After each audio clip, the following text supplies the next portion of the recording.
तो चलिए आज बात करते हैं एक ऐसे इंसान की जिनका नाम सुनते ही हमारे दिमाग में बल्ब जल उठता है, थॉमस एडिसन। लेकिन हम आज उन्हें सिर्फ एक आविष्कारक के तौर पर नहीं, बल्कि दृढ़ता और कभी हार न मानने वाली जिद के एक प्रतीक के रूप में जानेंगे। ये एक ऐसी कहानी है जो हमें दिखाती है कि कैसे शुरुआती नाकामयाबियां असल में बड़ी से बड़ी सफलता की पहली सीढ़ी होती हैं। सोच कर देखिए, क्या एक ऐसा बच्चा जिसे स्कूल ने ही फेलियर का ठप्पा लगाकर बाहर कर दिया हो, वो पूरी दुनिया को बदलने की ताकत रख सकता है? यही वो सवाल है जो थॉमस एडिसन की पूरी जिंदगी की कहानी बयां करता है। चलिए उनकी इस इनक्रेडिबल जर्नी में इस सवाल का जवाब ढूंढते हैं।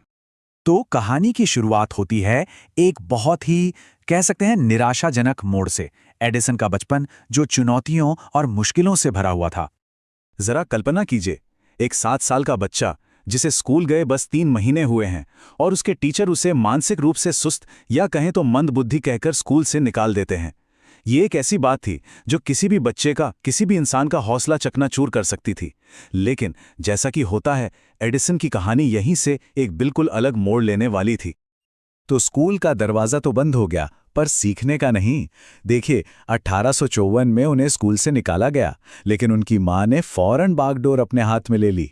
घर पर ही उनकी पढ़ाई शुरू हुई और उनकी जिज्ञासा को सही दिशा मिली। नतीजा, 1861 तक वो एक बहुत ही कुशल टेलीग्राफ ऑपरेटर बन चुके थे। सीखना रुका नहीं, बस रास्ता बदल गया। और यहीं आता है इस कहानी का सबसे बड़ा, सबसे जरूरी टर्निंग पॉइंट।